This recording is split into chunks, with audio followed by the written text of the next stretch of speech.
இன்றைக்கி social media கையில் இருக்கும்போது நிறைய அப்டேட் ஆகிறதுக்கு, எஜுகேட் ஆகிறதுக்கு, சக்ஸஸ்ஃபுல் ஆகிறதுக்கு ஏகப்பட்ட ஆப்பர்ச்சுனிட்டி இருக்குது. முன்னெல்லாம் நம்ம தேடி தேடி தேடி போய் லேர்ன் பண்ணணும். இன்றைக்கி எல்லா விஷயங்களையும் நம்மை தேடி வந்துட்டே இருக்குது. ஸோ நம்ம எதை நினைக்கிறோமோ அதுவாகவே ஆகிறோம். இதோட நியூ வெர்ஷன், நம்ம எதை தேடிக்கிட்டே இருக்கிறோமோ அதுவாகவே மாறிக்கொண்டிருக்கிறோம்.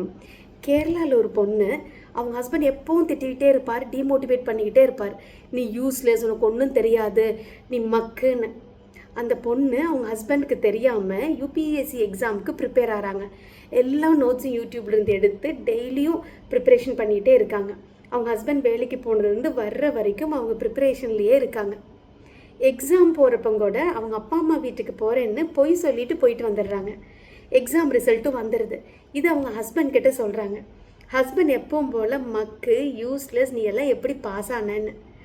அவங்க 263வது ரேங்க் வந்திருக்காங்க. ஐஏஎஸ்க்கு அவங்களுக்கு வாய்ப்பு இருக்குன்னு சொல்லியிருக்காங்க.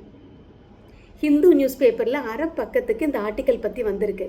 வீட்டில் இருந்து கொண்டே ஐஏஎஸ்ஸில் தேர்ச்சி. எந்த சப்போர்ட் சிஸ்டம் இல்லாமல், எக்ஸ்டர்னலாக, ஃபேமிலியில் இல்லாமல் ஒரு பொண்ணு சோஷியல் மீடியாவில் தான் என்ன தேடிக்கிட்டே இருந்தாங்களோ அதை இன்று அடைந்து விட்டார்கள். இதே ஃபார்முலா தாங்க எல்லாத்துக்குமே அப்ளை ஆகுது. நாம் எதை தேடிக்கிட்டே இருக்கிறோமோ அதுவாகவே ஆகிறோம். கொஞ்சம் யோசிங்க, நீங்கள் என்ன தேடிட்டு இருக்கீங்கன்னு. You are becoming what you are searching for.